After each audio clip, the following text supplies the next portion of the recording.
welcome Brian and Paula with us, everybody. No point skirting over what's been happening in the show, guys, so let's get straight to it. There's been a lot of tension in the House over the last couple of days. Do you think the nominations are going to reflect this? I would like, personally, to see...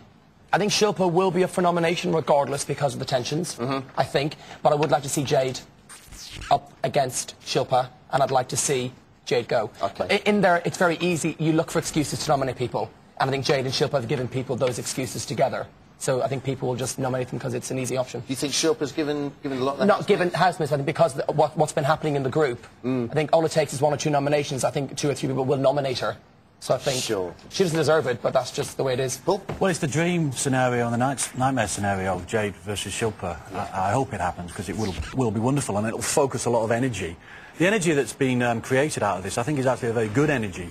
It's all very well sort of everybody being in alarm about the racism and how outrageous it is, but if Big Brother's ultimate function as an educational programme, if we like, going back to its original roots, is to reflect society, I don't think this is a bad thing, because let's face it, it's out there, and it's being reflected. I also think it's interesting that we scoffed so much at Jade's claim that she was the 17th most influential person in the world. Yeah. Obviously, now it's been proved true. Gordon Brown is rescuing millions of pounds Great point. I think Jade ultimately may contribute to the next nuclear war. And then it'll be laughing. Yesterday we discussed the tensions in the House. There's no point skating over it. What's your take on the tensions in the House? They're very hard to watch. They're very difficult to watch. I mean, in a way, the goodies going in was a mistake. I wouldn't burn the producers of Big Brothers, but I would give them a good telling off, because it completely ruined the dynamic of what we like about Big Brother, which is a bunch of people go in and drama evolves naturally. This completely changed that. Everything changed. And there was a certain dynamic within the House, i.e. Joe and Danielle, that looked at Jade and looked at her as if she was somehow immune, because she was the Big Brother expert. She knew how to play this game. She's the one everyone adores. We buy her perfume, we buy her books, we love her. I didn't. They think. And what that did, that shifted the emphasis of the House completely. And in a way, made the House incredibly difficult to live in. Sure. We look at Dirk and we look at Jermaine now and we say, why aren't they doing something about it? I think very early on they withdrew because they felt they were in a school playground. And now that it's becoming serious and quite dangerous, they're still sticking to that position because they don't know what's going on in the outside world. Right? There's 2 groups in there. There's Danielle, Jade and Joe, the three witches, we'll call them. And then you've got Cleo, Dirk and Jermaine, and then you kind of have Shilpa, and then you've got kind of Ian and Cleo kind of not really doing anything. So it's kind of 3 groups in there, I think. Where does Jack fit in? Somebody needs to give Jack a tongue.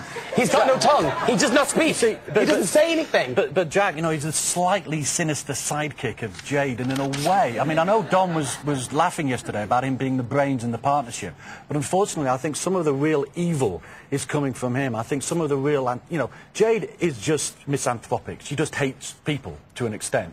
She's very jealous of people. She's very jealous of people succeeding. You know, in a way, I'm beginning to feel sorry for that axis of bigotry, because they're facing something on the outside world they have no idea about. Sure. And all they've basically been doing is expressing their girly opinions based on what they think Jade wants from them. Now, obviously, that's your opinion, but I want to get your take on this. It is my opinion. The fact that we've had so much sort of international news, and the fact that politicians arguably opportunistically have got on the back of this. You know, Gordon Brown's been led into it, Tony Blair's has commented, Keith Vaz has tried to table a motion. I mean, what do you think of that? Are you surprised it's such a story worldwide? I think once the story starts, it takes off. The media responds to itself. They're responding to a story that they've almost lost sight of what it originally was. If it is Danielle mimicking Shilpa's voice, if it is them worrying about people eating food with their fingers, all that's been gone. This is a story that needs to be talked about, the racism in this country, and people have finally found an access to talk about that story. Big Brother's being dragged into it, if you like. But, I mean, that's an interesting point, because I was on the way here today, and I was listening to 5 Live on the car, and they had 3 politicians on there, none of whom had seen Big Brother. One of whom said, I'm shocked that the BBC are doing this, which I just found absolutely extraordinary. And in a weird way, as awful as this is, and it is awful, whether it's bullying or cultural ignorance or racism, whatever you want to call it, but the one thing is it's getting people talking in a way that politics never could. See, Big Brother is a very powerful show.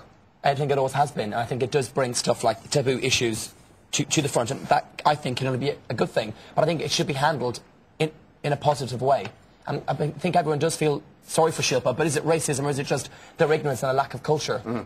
it's a kind of arrogance, and I think what's interesting is also, as a subplot, you know, if you think that we have Joe and Danielle and Jade, we have the representation of a girl group, manufactured girl group, a reality television show and a WAG, it's also a sign, I think, that we're finally fed up with what's being celebrated is not necessarily intelligence and smartness, but physical appearance. It'd be wonderful if this was a turning of the tide. They'll be dragged into it, and that's a whole new kind of game, really, what's happening to them and what they're going to face when they come out. But they went in with a kind of immunity and an arrogance that at the moment what we celebrate in a post-Heat world is their kind of world, and this, in a way, is the truth. We don't really celebrate it. We've gone along with it, and this might be the moment when it changes. OK, let's have a little look at what Shilpa's mum had to say earlier on Sky News. Crying over a game, over somebody treating you rude or bad or, you know, racial discrimination thrown at you. No. She's been a very protected kid. This is the first time she's gone into a program and she's travelled on her own, and, you know, she's in a house with, you know, complete strangers, different cultural backgrounds. And she went with an adventurous spirit, I mean, an adventurous spirit, and, you know, believing that in the normal course she's playing a role in her films, and here she would be playing herself. And as parents, we didn't want to, you know, come in the way of her wanting to experience this, and so she went along. I mean, surprisingly, kind of upbeat about the situation, really. Yeah, I thought she'd be a bit more emotional, but obviously, then again, you know, maybe I think Shilpa's, you know, defending herself and being quite okay with it. Well, that's she's the thing, not complaining, Jess. She's not complaining. Absolutely, and that's the thing I think that a lot of saying people that it is a racial thing. There's no way Shilpa's taken this line down. No, is there? and that's a good thing. People like people that like that. Absolutely, and she's making mincemeat of the white working class view. I mean, her dignity and her sense of position at face with it is extraordinary. You know, what's interesting as well is that sense of dignity with which he's come in with. And what's, for me, quite significant about this particular edition is when Jermaine and Dirk and Shilpa are together, i.e. the non-British people, and they are completely nonplussed, completely amazed, almost saddened by their sight of what symbolises modern Britain, which unfortunately at the moment is Joe, Danielle, Jade and her slightly sinister sidekick. OK, so who do you think is going to be out on Friday? I would like to think if Shilpa and Jade went up, if they do, probably a horrible thing to say, but I would like to see Jade being booted out, please. Well, yes, but we are hoping for humanity in the sense that it's Jade booted out. But then, you know, what's interesting is the first time Jade was in the house, while she was in there, her entire personality was changed by the media. And she had to come out and face being a completely different character. We've now sort of almost compensated for that by giving her the gift of celebrityhood. And now also, this time, she's going to come out with her personality completely changed. And this time, we've crucified her. And she's also involved slightly in a sad way, being involved in this completely kind of, you know, ridiculous farce that I think was begun because they put the goodies in too early. OK, thanks a lot, guys. More from you in the second half.